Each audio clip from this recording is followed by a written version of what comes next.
Hello, ladies and gentlemen, and welcome to the second video that we're going to do in our unit on Greek or ancient Greece in general. Instead of doing simple Greek mythology this time, we're actually going to be doing Greek literature and literature that specifically surrounds, as you can see here, the Greek heroes. Now, there once again is a packet or a section of notes that correspond with this particular slideshow in this little subunit.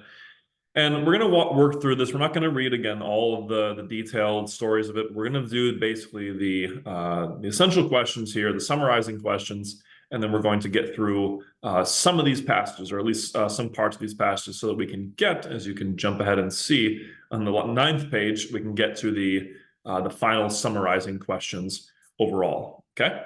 Now, I've cheated a little bit here, and I've expanded the Greek myth section of the ancient Greek unit into kind of another subsection about specifically Greek heroes, because the ancient Greek stories are so various and so wide, and there's just so many of them.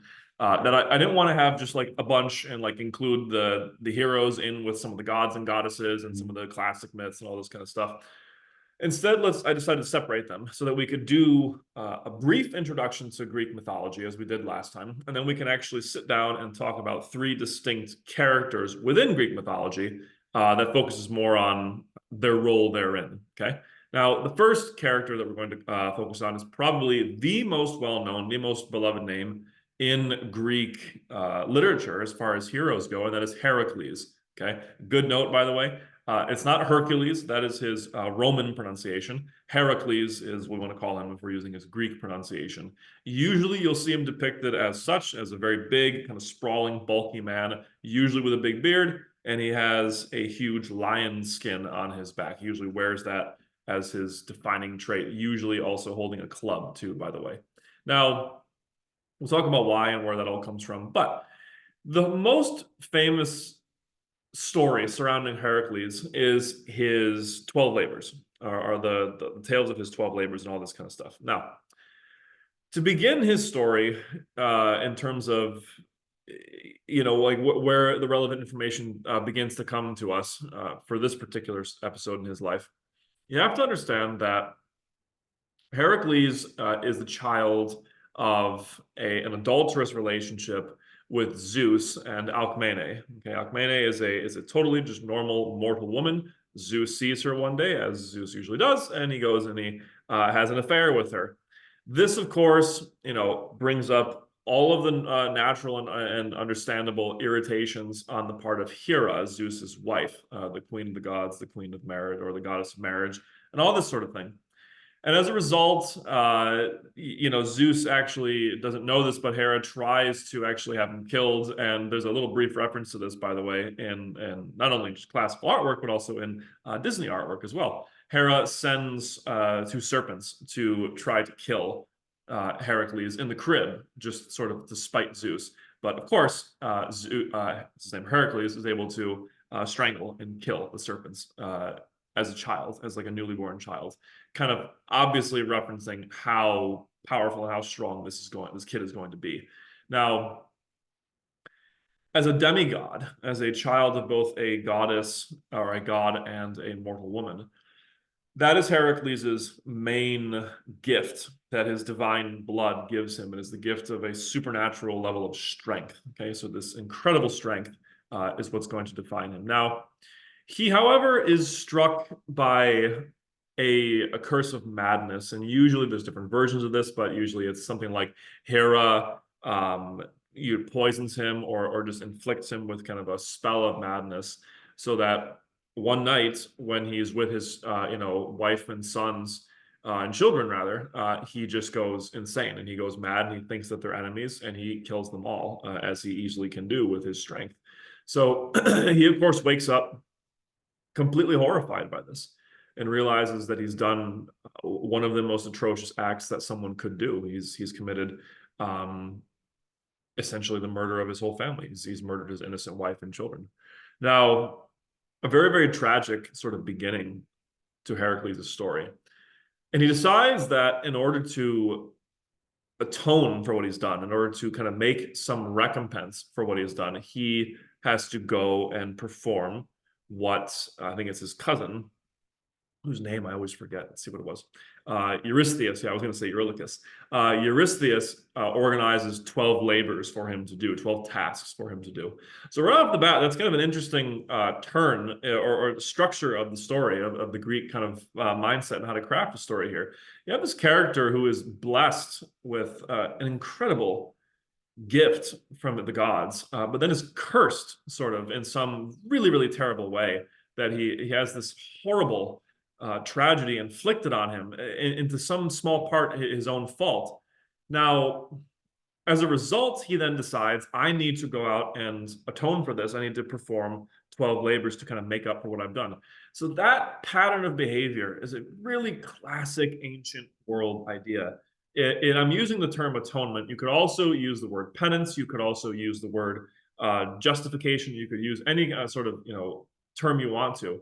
But it's basically when you this mode of this pattern of story where you do something terrible and you try to make up for it somehow. You try to improve the world somehow as a result. You try to make up for what you have done. And that's essentially what the 12 labors are. He does these things because he's trying to make up for his terrible actions here. Now, we're not going to go through all the 12 labors. We're only going to highlight a few of them. That's what this entire text does. It goes through all 12 of them. And they are noteworthy, and they've rightly been made into a bunch of different popular works, both animated and live action.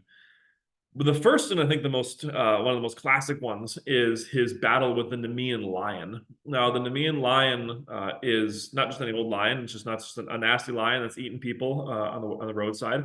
It's a lion that is blessed, I guess you could say, enhanced with a hide that is so thick that it is impenetrable to all sharp weapons. So you're not able to kill it with a bow and arrow. You're not able to kill it with a sword or an axe or spear. It is invulnerable to those things. And so any attempt to kill the lion has failed. How does Heracles do it?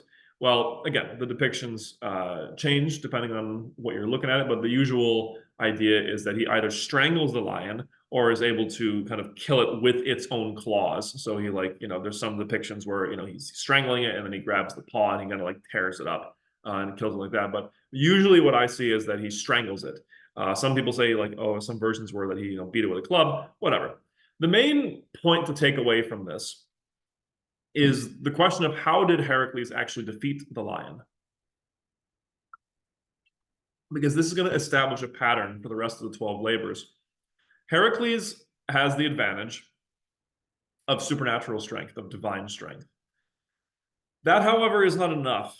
As we're going to see, the Greeks are very clearly teaching you through this story that you can't simply win and solve the problems that you're being faced with mere brute strength alone. Okay, Hercules is not sort of a dumb, roided out jock. He very clearly, in this episode, especially in this first episode, adapts to the situation and learns how to overcome whatever challenge he is faced with in a rather clever and creative way. Okay, so again, either way, how you whatever story version you get, whether he kills the lion with its claws, whether he kills the lion through strangulation, you are seeing Heracles characterized as someone who is not merely defined by their strength, but also by the strength of their mind, but also by the adaptability of their intellect. Okay. Now, there's of course the example of the Hydra, the Lernaean Hydra. Now, a Hydra is a really interesting sort of creature that we could study, and I think I'm going to cover a little bit more in a class like fantasy or in a class like evil in literature, evil and monsters in literature. It's a classic monster. Number one, it's serpentine, right? So all of the people who watched our video on the universal symbols leap up right now. It's like, oh, there we go, another serpent, another kind of dragonish or snake-like creature. What does the Lernaean Hydra do? It's particularly nasty because if you lop off one of its heads, right, of course, what happens is 2 or 3 or 10, depending on the version you're getting, many grow back, right?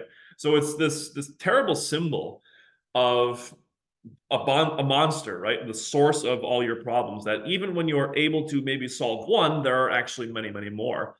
It's a really clever and creative insight that the Greeks have, which I think is, again, one of those great examples of how these myths sort of are embodiments or are, a metaphorical example of issues that we have to face in life.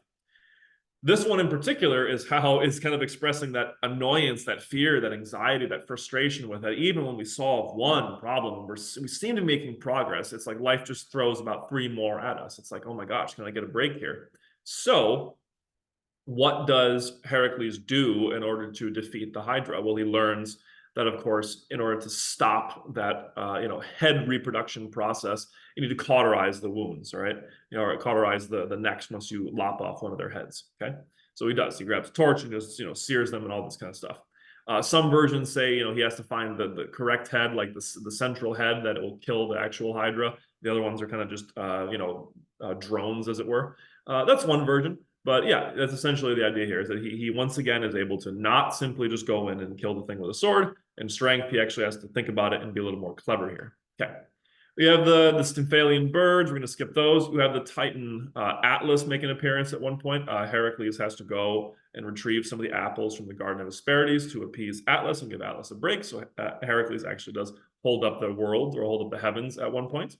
Now, the really, I think the most noteworthy labor of the 12, after those other famous ones, is Heracles' journey to the underworld. He is given the task of retrieving the watchdog of the underworld, Cerberus, or Cerberus, however you want to pronounce it, which is Hades' 3-headed dog, right? The hellhound that guards the entrance to the river, the entrance to the underworld across from the river Styx. Well, how does he do this? He goes down, and this is one of those instances where he actually does just literally need to wrestle the dog, wrestle the beast into submission, and he does. And he drags it back up, he carries it back up, he tames him in some versions, and brings it back up to Eurystheus, who's just terrified to even see this thing in front of him. And with that, he overcomes his 12 labors. He succeeds as a hero through not only his strength, but also his intellect. And in some instances, though we didn't cover them, but they're listed out there, he achieves these things through his help and his reliance on some others as well. All right, and there's some last famous shots, famous urn we have of him showing Eurystheus, who's hiding over here in one of his urns in the face of Cerberus. Pretty scary. Now,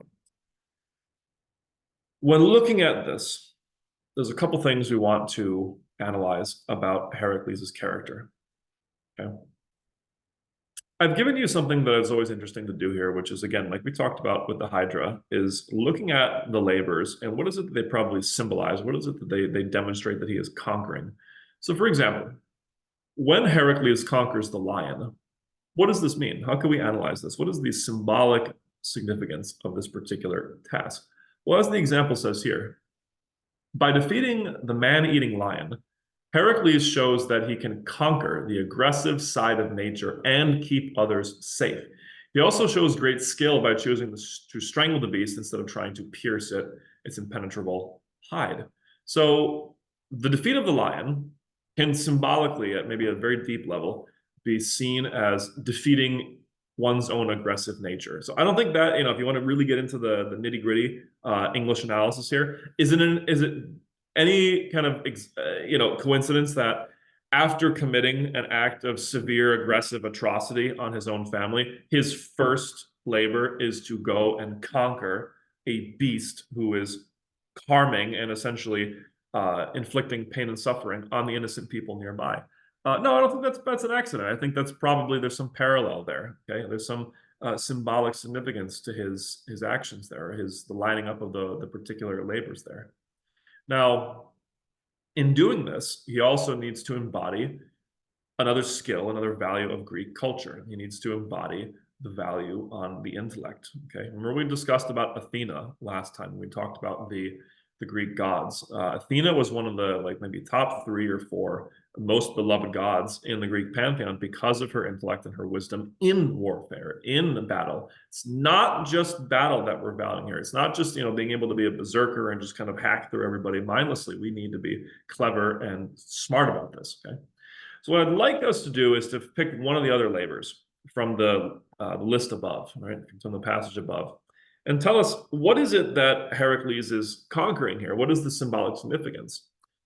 I think one of the easiest ones we could pick, I'm not going to go through many, but I'll give you one potential example that we could pick, would be the last one. So the conquering of Cerberus. down in the underworld, down in Hades. Is it an accident, again, that his last labor is to conquer something, or is to at least venture into something that is perhaps the most difficult thing, or one of the most difficult things for human beings to face, which is death, which is the underworld? He needs to go and conquer the fear of death in some sense. Okay. I think that's what we're getting at here. So Heracles is going to be one of the only three Greek heroes to venture into the underworld and venture back alive. So I think that's, again, very significant. So tell us some of the analysis and the general significance you can see in, if not that particular task, then one of the other labors as well. Now, little question here on the characteristics of a hero, right? It's a very, very popular thing for us to ask in these sort of courses. What makes a hero? So for Heracles, we're asking here, what are his defining characteristics as a hero? And be sure to mention at least two examples. Well, I've given you a couple already. I've told you that as one of the major feature, of course, was his strength. So the Greeks very clearly love athletic strength, love athletic skill. They absolutely do. You can see it through all the statues, you see it through all the cultural references, and of course, in here, in their heroes as well. Now, what are his defining characteristics as a hero? We need maybe like another one, right? Because we're talking about plural characteristics. I think the other easy example, ladies and gents, is his strategic, or at least, if not his strategic mind, at least his ability to think and problem solve in the moment, or what people would call battlefield intelligence, right? He's able to kind of think in the moment and not just, rush in head first to try to overcome his foes. That very clearly is on display here as well. Okay, so that's a brief introduction to Heracles and just the most famous and the most probably well-known of the Greek heroes.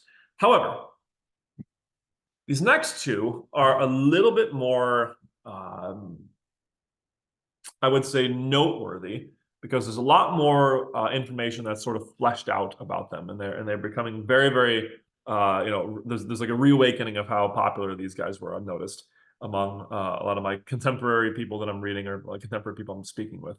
I'm referring, of course, to the heroes of Homer's literature, Homer's epic poetry, in in the Iliad and the Odyssey. Now, my notes are a little bit confused here, so follow along real quick. Who was Achilles? Well, in order to understand that, that's our first hero out of Homer's works. We want to talk about Homer for a second, okay? We referenced Homer in our foundation notes as one of the major Greek authors, one of the major Greek poets. He was, according to tradition, a blind poet. Okay. Now, is that real? Was he really blind? We don't really know. And as we're going to see, there's a difficulty in understanding if Homer even existed, actually. Was it one man or was it many? But generally, let's assume if he did exist, if there was one particular guy named Homer, he was blind, according to the traditions that surround the character, surround the man. What is the significance of this?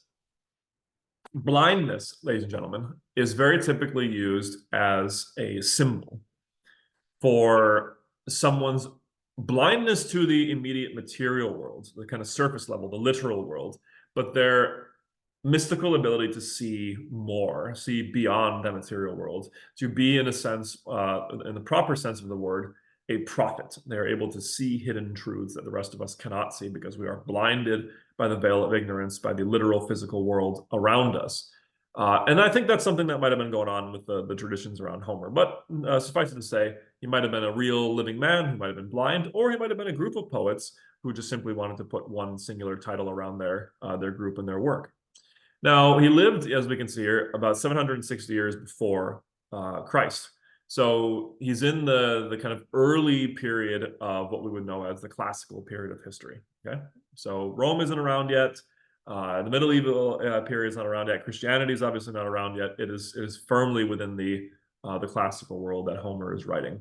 Now he writes, and that's a totally misdirection there. Through what is called an oral tradition. So when I say write, I'm using that in a very metaphorical sense, a very non-literal sense. He's composing what eventually become the Iliad and the Odyssey, his two most famous works, in oral tradition. Now, what does that actually mean? That means that you are composing something with the spoken word and with memorization and repetition of that again and again and again. So, in short, ladies and gents, there was no original copy of the Iliad. The original copy of the Iliad and the Odyssey were composed in this poet or these poets' minds, and then they were memorized and repeated again and again and again throughout ancient Greece. Okay, now as a side note, I always show my students, and I'm sorry I don't have a copy of it right now. I show my students the thickness of both of those works. It's like yay thick, right? It's a lot. It's over 300 pages of prose, right? Of actual just paragraphs, even though it was written in verse and poetry, so it would have be twice that long. So it's a very, very long, like multi-hundred word poem. Each of them are.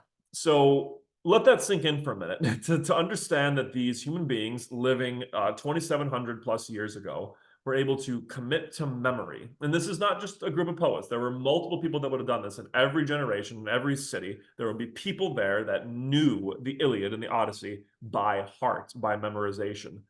What does that tell us about the intellectual capacity of not only those particular people, but of humanity in general? I think it's a very clear thing to celebrate among human beings, right? The mental capacity of human beings has not necessarily changed all that much, right? We've always had this incredible mind and this incredible ability to do things with that mind.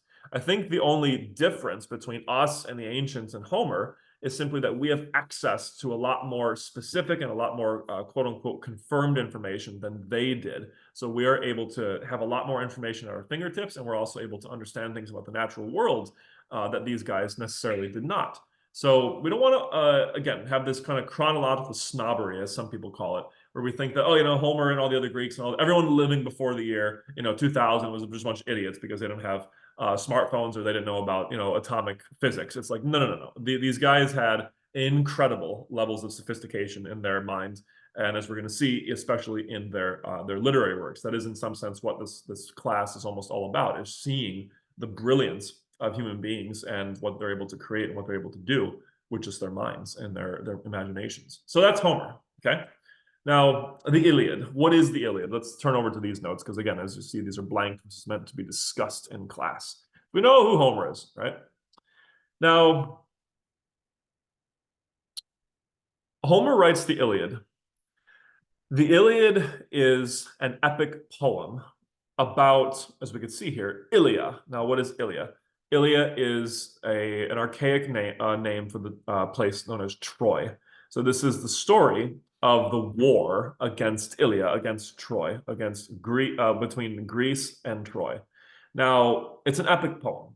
Okay, now the epic poem genre is relatively important to know because there's, at least like 4 or 5 major epic poems that we won't cover all in this class, but that are very, very famous that you need to know if you're studying Western literature at all.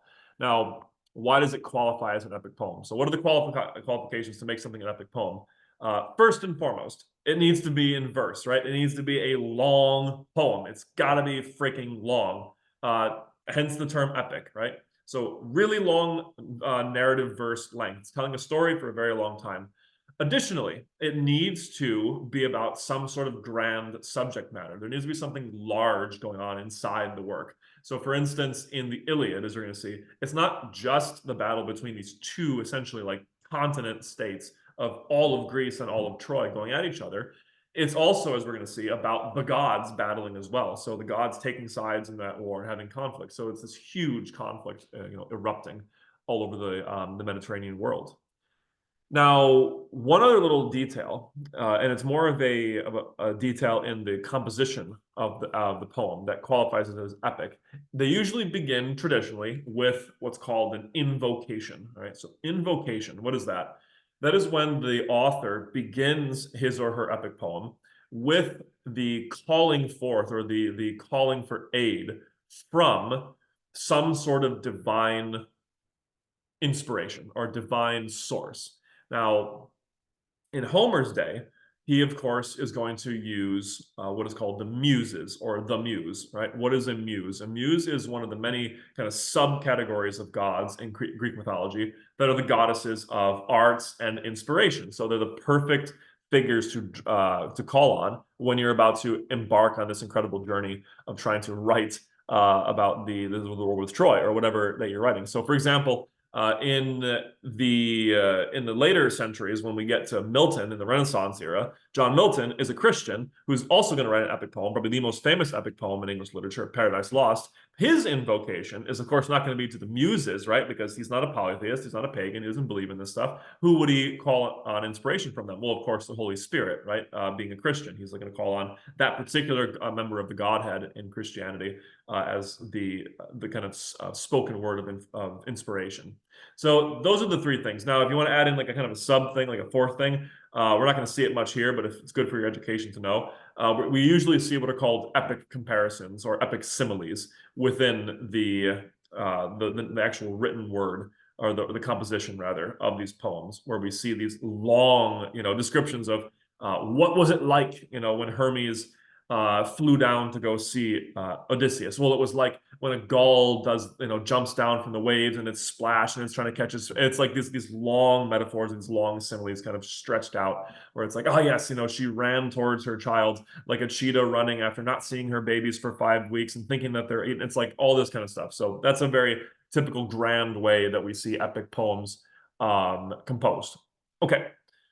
So another little side question we could ask is, what other written works do you think were as influential as Homer's, right? Again, Homer is writing, or is composing rather, like 2,700 years ago. What else do we have that's that old, that's still kind of sticking around? Well, obviously Greek literature.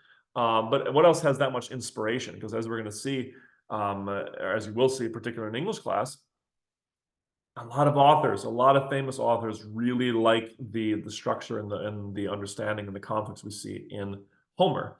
So to find someone who's that influential, that's tough. I think, again, like I mentioned in the last class, or in the last video, I think the closest thing you're going to get is the Bible, is the stories of the Bible. That is, I think, really the most apt comparison. People really, really do love what Homer is doing and how he composes his stories. So the next most influential thing on especially our Western civilization and our imagination would be probably the Bible.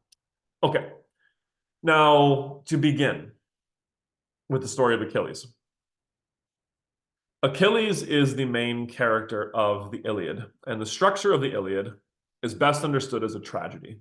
Okay, so right off the bat, that tells us a lot. That tells us what we can expect in terms of the structure of the Iliad and what we can expect in terms of the fate of Achilles, right? So if you're not familiar with the tragic genre, go back in our universal materials and look at the structure of tragedy, all the 5 different stages, the typical themes you see in tragedy, the typical terms we see, all that kind of stuff. Before we dive into when the Iliad really begins, it's important to know the backstory that kind of led up to it. So it's relatively famous now.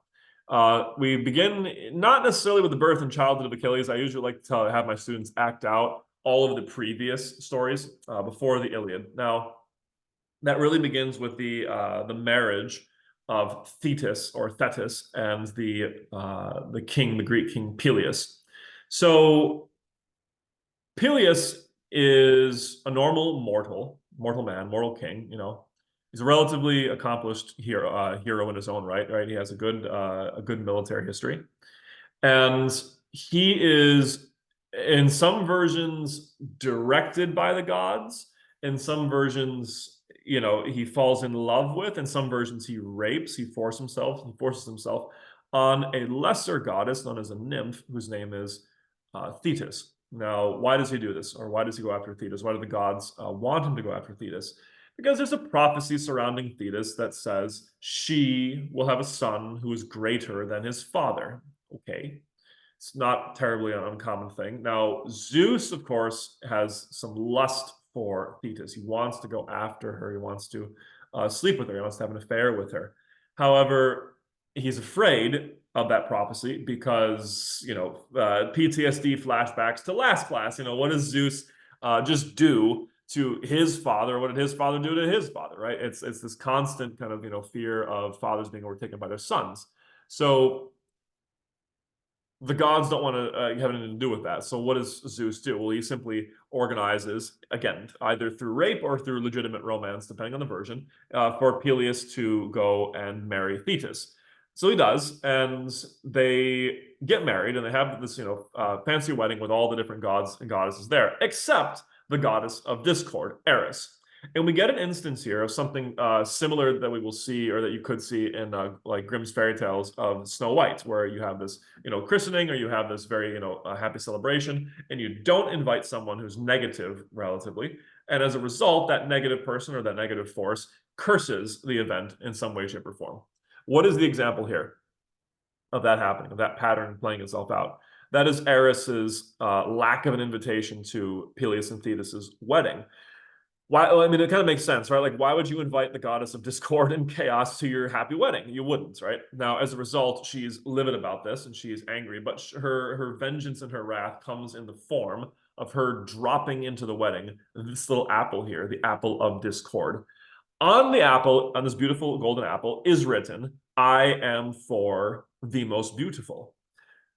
Okay, so you're in this wedding with a bunch of mortals, I assume, and lesser goddesses. And you also have the Olympian goddesses there. So that means Hera, that means Aphrodite, that means Artemis, that means Athena, all these kind of characters. Who's going to go for the apple? It's kind of like you dropping an invitation in the middle of the gym saying, I'm for the strongest guy here. What's everyone going to start doing? They're all going to start to compete for who's the strongest. Same thing here. All three of the major goddesses that are associated with beauty start to kind of reach for the apple, which include Hera, Athena, and Aphrodite. They all fight over it, and then they ask Zeus, of course, to tell us, which one it is. Zeus doesn't want to do that. So what does Zeus do? He goes and he gives it to what's it called, the Prince of Troy, or one of the princes of Troy, not the youngest one, but one of the younger ones, whose name is Paris. And as a result, what does Paris do? He is confronted by these three goddesses, and they are offering him different prizes for his apple that he has to choose to give one of them, right? And that's what's described in this passage here, okay? Now, what do they all offer him? Well, they offer him something that they assume that he would want. Now, again, it's like, the Christmas or the birthday present that someone gives you that, they would actually really like, but they think you would like even more. So what does Hera offer him? Hera, being the queen of the goddesses or gods, associating herself with power, assumes that Paris would want power itself. So she offers him essentially the role of being the king of all Greece, right? The king of the world, essentially, right? So you can have this. Athena steps forward and offers him eternal, kind of everlasting victory in all of his battles, right? Athena will always, help him achieve victory in his battles. Okay, it's not bad. And then Aphrodite, of course, steps forward. Remember, Aphrodite, the goddess of not love, but kind of sexual adultery and voluptuousness and beauty and all this kind of stuff. She steps forward and she offers him the most beautiful woman in the world. Paris, being a young man, a young, good, very, very good-looking man, apparently, chooses the girl. He wants the girl. Now, here's the problem. This is, again, the reason why Zeus didn't want to do this is because when you don't pick, or when you do pick one of the goddesses, what does that automatically do? That makes the other two your enemy, right, off the bat. So you really couldn't win, right? You were going to get the kingship over all of Greece, but then you wouldn't get love and you wouldn't get victory somehow. You could choose the kind of everlasting victories on the battlefield, but you wouldn't have a ruling party and you wouldn't have love or a marriage or a woman, rather. And so he chooses the woman, but therefore he will not have kingship and he will not have victory in battle. Okay, let's see how that works out, So who, of course, is the most beautiful woman in the world? Well, that, of course, was the wife of King Menelaus of Sparta, as it says here. Now, that's wonderful little detail that we didn't mention. We didn't say that it had to be a married or an unmarried girl. So what happens? Paris, again, through Aphrodite's influence or through his own charm or through something, we don't really know. Again, the versions differ. Paris essentially kidnaps or brings Helen of Sparta with him over to Troy. And the king of Sparta obviously sees this as an incredible insult, which it is, and he wants to go to war with Troy over the return of his wife. However, as that begins the Trojan War, We don't really we connect the dots there. Why does that cause all of Greece to go with them? Well, it's simply because Menelaus's big brother is the king of, I think it is Messina, which is the biggest kind of kingdom at the time in Greece. Agamemnon, right? So Agamemnon says, "Yeah, brother, sure, I'll help you kind of get your wife back." Why does he really want to do this? He really wants to do it because he wants to conquer Troy, right? He absolutely wants the power and the riches from Troy.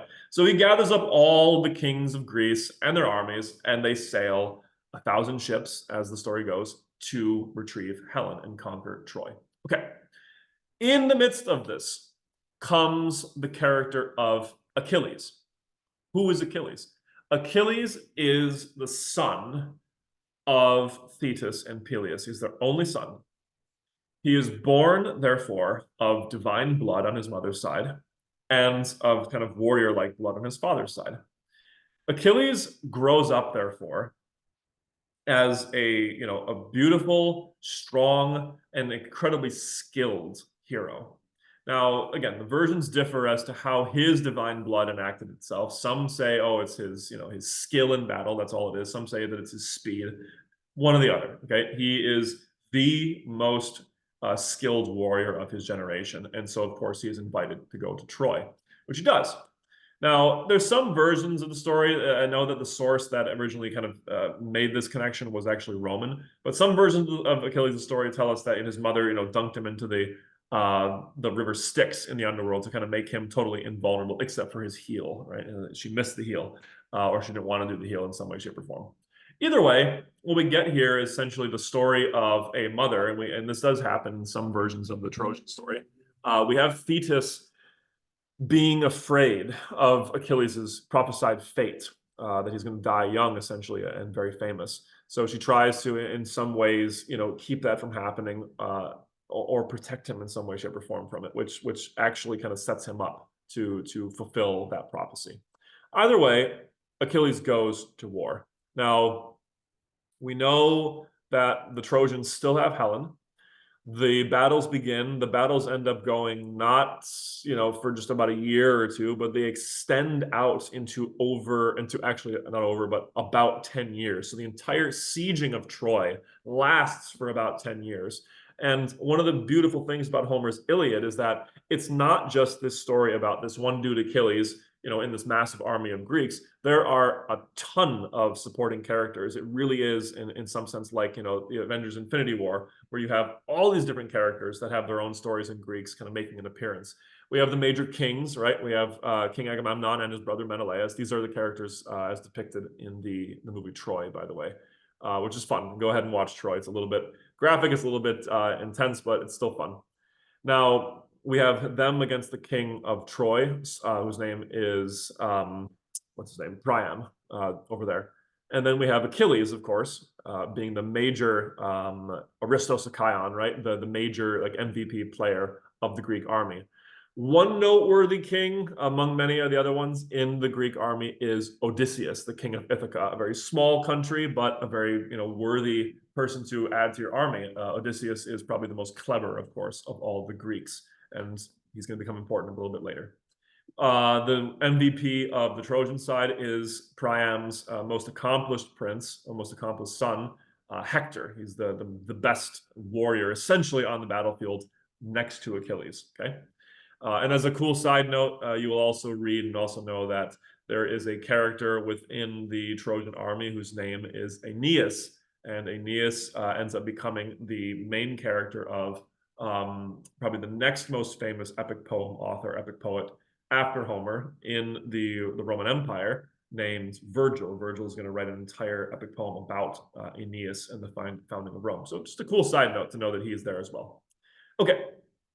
What happens in this particular story? We're going to sum up, we're going to blast through this a little bit. So you can read this section, which essentially summarizes that there is a major conflict between Achilles and the king of the Greeks, Agamemnon. Now, why is there this conflict? Simply because Agamemnon is usually depicted as a very stubborn, a very stern authority figure who always wants essentially whatever he wants to get.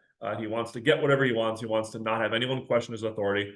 And this puts him in conflict with someone like Achilles, who is incredibly skilled, incredibly popular, and thinks that he deserves some recognition for this as well. And you got to understand also that Achilles is in his kind of mid to late 20s during this period of the story. I mean, he went to war at his late teens, so he's been here for a while now. Now, there's a bunch of different reasons why he gets pissed off at Agamemnon. One of the most basic ones in Homer's story is that Agamemnon steals a girl that Achilles had taken during one of his raids as a slave, essentially, and Agamemnon is taking her from him. So he is in some sense taking what is rightfully Achilles's in that culture's minds away from him. This is a serious dishonoring to his most valuable soldier. And Achilles, as a result of his rage with Agamemnon, will not fight for the Greeks. He refuses to fight for them anymore. He's like, fine, if you are not going to give me the respect that I deserve after fighting for you for 10 plus years, or for 10 years, I will not fight for you, and you will fail. And I'm going to watch you all fail as well. So he does this. Now, what does this tell us about Achilles? This reveals to us what we call his hamartia, all right? His tragic flaw, his error in his personality, which is his, in some sense, his pride, but also his anger. His anger really governs his actions here, his wrath, right? So he will not fight for him. He's just incredibly off-put, incredibly enraged at what Agamemnon has done. Now, what happens as a result of this? Well, the Greeks, of course, start to lose the war pretty significantly. Hector starts to really make his way, towards the Greek camp, and there's a threat that actually that the Greeks could completely lose or be cut off from the war and have some serious failures at this point because Achilles is no longer around. And in order to counteract that, Achilles' best friend, his companion, Patroclus, begs Achilles to fight for the Greeks. Like, please, we're all going to fail. All of our friends are going to die. You need to do this. And Achilles says no. He says no, because I have been so wronged by this man who I just can't stand anymore that I don't really care. Go ahead, let it happen. And then they'll see, how much they need me. So again, just rooting in that rage. So Patroclus comes up with the idea, as Achilles' closest companion, that why don't I grab your armor and I can go out to battle, and they'll think that it's you, and this will kind of scare the Trojans away. And Achilles, agrees to this. He's like, okay, fine. And so Patroclus does this. He goes out, but of course he is kind of swept up in the moment, and he is, having a great old time in some sense, driving the Trojans back. That he actually comes face to face with Hector. And as a result, what happens? Hector, of course, being the much, much more skilled warrior, kills Patroclus. Now, then Achilles' rage shifts away from Agamemnon and now is directed entirely towards Hector of Troy. So Achilles now drops his whole, oath or his whole pledge not to fight for the Greeks. He goes out and fights in the coming days, and he fights Hector. Now, it's not much of a fight, because what happens essentially is that he just kills Hector immediately. Like, he chases him around the battlefield, and he finally just catches up with him and kills him. But the real nasty part is what comes later, which is, I think, depicted. Do we have a picture of that? I should. It's not there. Dang. You can definitely see it in the movie Troy. You can definitely see it in artworks in some places. What happens is that Achilles kills Hector, right? He shoves the spear into his throat, he steps on his face, all this kind of stuff. And he then ties Hector's body to his chariot and drags it around the city of Troy. He defiles Hector's body, and he refuses to bury it, and he refuses to give it back to the Trojans, and all this kind of stuff, which is shocking to the ancient Greeks, to the people not only in the story, but any of the audience members reading this story in the ancient world and in ancient Greece. Why? Because, ladies and gentlemen, it is a huge custom in the ancient world, particularly in Greece, that you do not defile a person's body once they're dead, even if they are your enemies. You don't do that, because there is an intense religious belief that links the body with the soul in the afterlife. So if you defile someone's body, they will not be able to rest in the afterlife. It's essentially like saying, we're going to bar the gateways to heaven to you. We're going to keep you here and torment you even beyond death eternally. And all the Greek sources, all the Greek stories kind of show that the gods abhor this. They don't like when people do this, and you suffer pretty intensely if you ever do that kind of thing.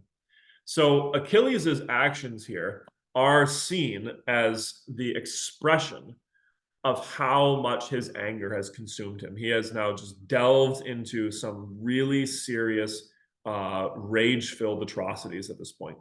And so that's kind of his low point in the Iliad. Now, what then happens? And I think let's take a look at our passages here. Yeah, we have Achilles and Hector, how he does all this. What we don't actually see, we don't see the resolution of the Iliad, which is, I think, the most important scene and part in the story. What is that? That is what's depicted here, where King Priam, the king of Troy, sneaks into the Greek camp, comes into Achilles' very tent, and begs the young man to give him his son back. He appeals to his own father Peleus. He appeals to how much he loves his son. He appeals to how he had lost his best friend Patroclus, or his closest companion Patroclus, and how he, thinks that the right thing to do would be Achilles to give the body back. Now, Achilles, through a bunch of internal conflict, does actually repent, and he gives the body back. He apologizes, and he even gives gold back to King Priam in order to show his respect and his admiration, or his kind of apologies towards the man and his family. And then that's the end of the Iliad, actually. So it's an interesting point. A lot of people say, well, what happens to the Trojan War? What happens to the, Achilles, all this kind of stuff? Homer is telling us, essentially, it doesn't matter. That's not what we were talking about. Homer's main story is about the character of Achilles as it goes through its challenges in this particular story. So a couple things about that young man, about Achilles. Let's take a look. So we have the basic kind of reading comprehension questions that are great to understand through these particular stories or through these sections here. I think the ones I would like to focus on are right here. So let's see. Actually, no, not these. Let's skip these instead. And let's actually jump right into Odysseus, because we're going to actually talk about Achilles. I'm going to sum him up at the end here. So Odysseus' story. Okay. So in between the Iliad and the Odyssey, Troy falls. Troy loses the war. How does this happen? Well, some of us are familiar with this particular image here. Some of us are familiar with the name or the phrase, the Trojan horse. Which is what exactly? It is the plan that is created by Odysseus of Ithaca to essentially take a bunch of Greek ships, rework them, reforge them into a giant horse that looks like it's an offering to the god Poseidon that the Greeks left to Troy as they sailed back home. So we construct this horse, we put it on the beach, and we sail all the Greek ships somewhere else, somewhere out of sight. And then what happens? Then they wait for the Trojans to come and see this, and then to take the Trojan horse into the city and celebrate around it, all this kind of stuff.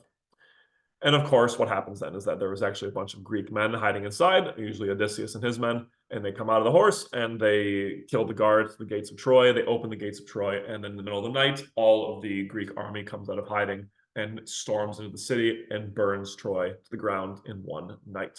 Okay, that's the story of how Troy falls. Now, that was Odysseus' plan, so he is then kind of credited as one of the main people who brought down Troy, right? He sacked Troy. Now, on his way home, he is delayed for 10 years from getting back to Ithaca.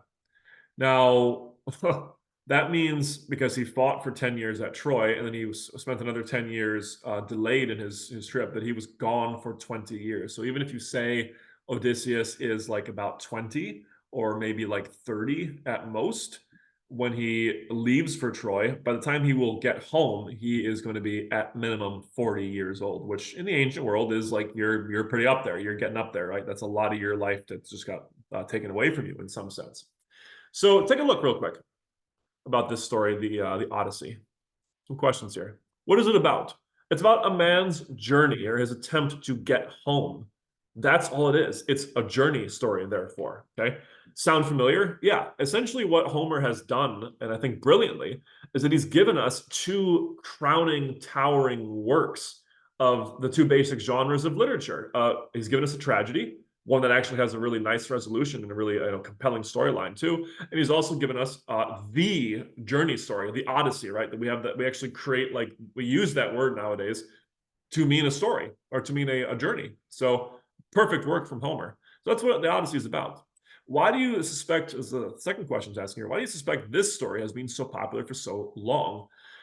As we're going to see, guys, it is in some sense also a family story. It's not only just a perfect journey story, it's kind of like an underdog story of this guy really trying against all odds to get home. But it's also a family story. He's trying to not just get home, but also get home to, in some sense, rescue his family. How would you describe the overall structure of the Odyssey? Like we just said, it's a journey. What other stories do you know that follow familiar structure? Well, you tell me. What other stories do we know, either from the ancient world, from the classical world, or from the contemporary world that follow this kind of a journey story? Okay. Now, I gave a couple different passages from a version of the Iliad, a version of the Odyssey that we're reading. And by the way, the version that we are reading here is from a Cambridge website that you can go and visit now. Let me actually find that for you. Let's see, Cambridge Odyssey recordings. I believe, let's see, Cambridge University Press. No, that's not it. I will provide a link because I absolutely love the version that I got these passages from. And I'll provide that in the description below. Because it's a really wonderful tool, not only for teachers, but for students too, if you're trying to get the gist of the Odyssey and the Iliad down. The reader actually, as you can kind of see, does a great job delivering the information and as it's written out here, like it would be spoken out. So they do a great job. So the story of Odysseus really starts technically with him being stuck on the island of a lesser goddess named Calypso. And he tells us, or we learn in the beginning of the Odyssey, that he's been there for 7 years, essentially. He had sailed around for 3 years trying to get home, but then he got delayed. And now he's been here for 7 years. So this is his 10th year away from home. And he's dying to get back to his wife, Queen Penelope, and his son, who was born at the beginning of the Trojan War, whose name is Telemachus or Telemachus. Okay. So he essentially has a wife and a child that he has abandoned in some sense at home. He's trying to get home to them. Now he is able to leave Calypso's island, but in the middle of his journey back home from there, because he is on his way home at that point, he stops and tells his entire story to one of the kings that's giving him shelter while he's traveling. And that's usually where the most famous sections of the Odyssey come from. All of his journeys come from his own story of recounting to this king what has gone through. So he begins his story. So what has he gone through? And as this particular passage here tells us, probably one of the most famous, if not the most famous, conflict he goes through, which is his battle with the Cyclops, or his conflict with the Cyclops. So Odysseus leaves Troy. He encounters a couple different issues right off the bat. He encounters some loyalists to Troy that attack him. He encounters the Lotus Eaters, which are a really fascinating, sort of group of people. And then he, sort of like a mythological version of drug addicts that try to lure him into eating these things and then just living like in a Hakuna Matata sort of trance. By the way, if you want a more detailed description of these events, and we're going to go into these in a lot more detail, go check out the section or the unit in our 9th grade course on the Odyssey, because as the main text for one of our units in 9th grade, I covered the Odyssey, and we're going to actually read this in much more depth. However, for this class, the simple passage we need to discuss and we need to read about is Odysseus' conflict with the Cyclops, whose name is Polyphemus. And Polyphemus essentially traps Odysseus and his men in his cave on the island of Sicily. And he threatens to eat them. He is a cannibal, right? So he's this monstrous Cyclops that's eating, Odysseus' men right in front of him, eating them raw, all this kind of stuff. Odysseus needs to get out of that situation, and he amazingly comes up with like a perfect way to get out. Now, I of course love to throw it back in my class. Like you got to envision this situation. You're in a Cyclops's cave. There's a rock that serves itself as the door. Only person who can move the rock is the Cyclops. The Cyclops has closed that rock, closed the door, has you trapped in the cave. You have weapons that you could probably kill him with if you got pretty lucky, if you did your job well. And he's going to just keep eating you, essentially, slowly but surely. You know, whether it's in the morning or in the afternoon, he's just keeping you there, letting you sit there as little snacks for him to eat. How do you get out of that situation? Do you try to move the boulder? Because no one can do that, aside from the Cyclops. Do you just kill him to save yourself? Well, if you kill him, what happens then? Then you just can't get out of the cave and you stay there and starve to death. So how do you get out of this? You have to find some way to get the Cyclops to move the stone while at the same time not letting him try to, catch you and kill you and eat you when you try to run out.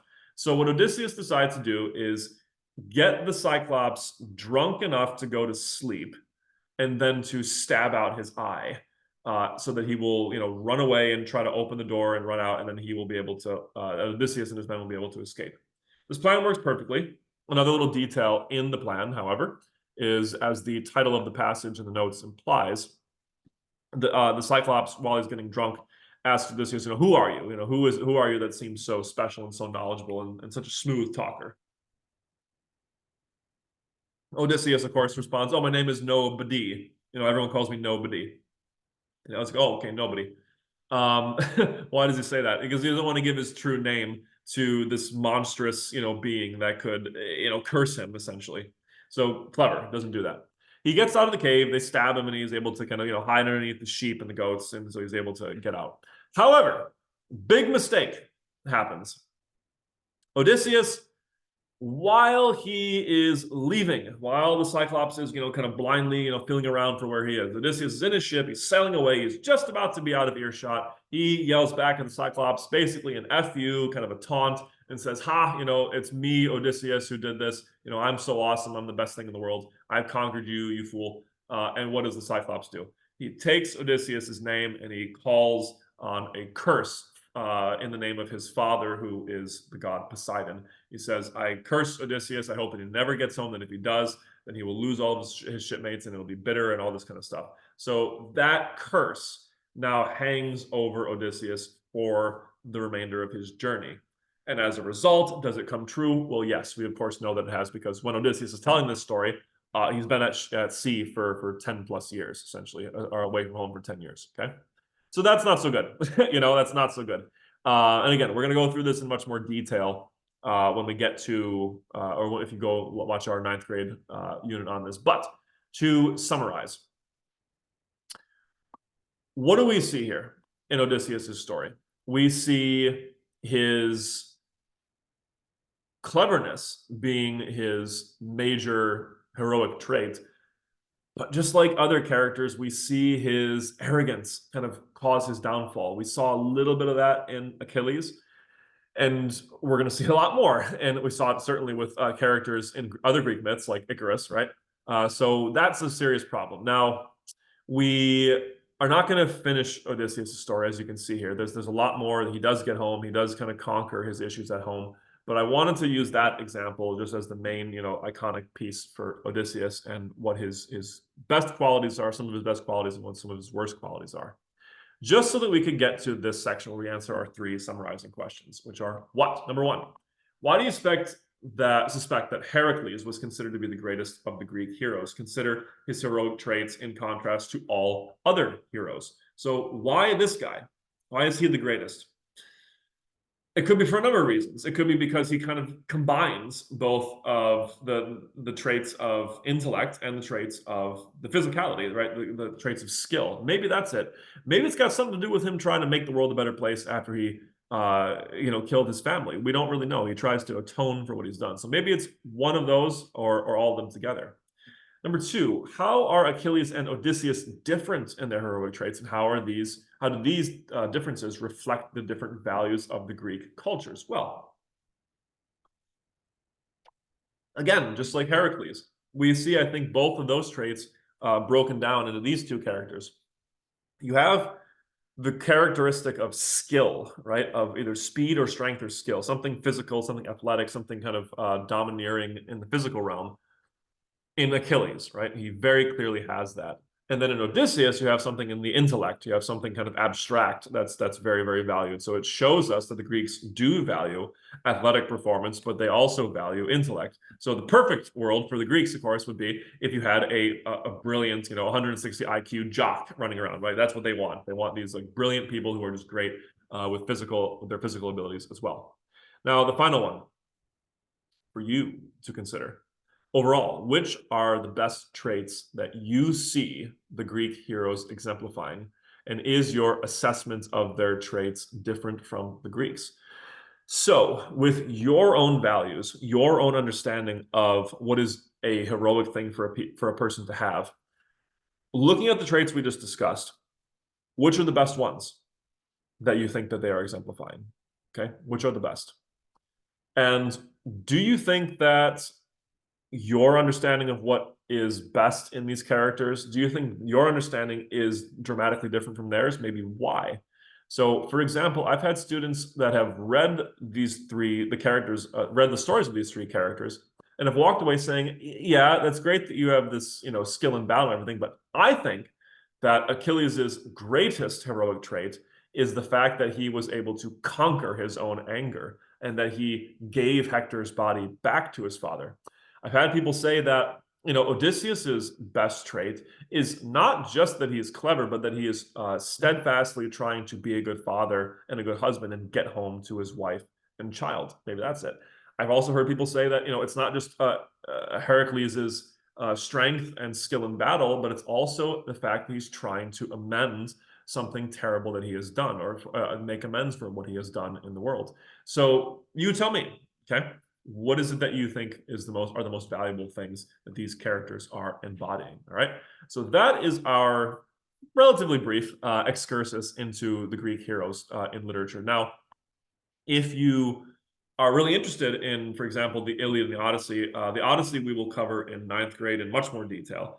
And I haven't made a section for the Iliad yet, but if I can, I'm going to make a section of it in either our AP literature or in another course down the road, because I definitely do want to make a series on the Iliad for sure. So next time we will cover ancient Greek thought in the form of looking at the writings of Socrates. So we're going to read a little bit from Socrates, and then we will be done with ancient Greece. Thanks very much, and we'll see you then. Bye.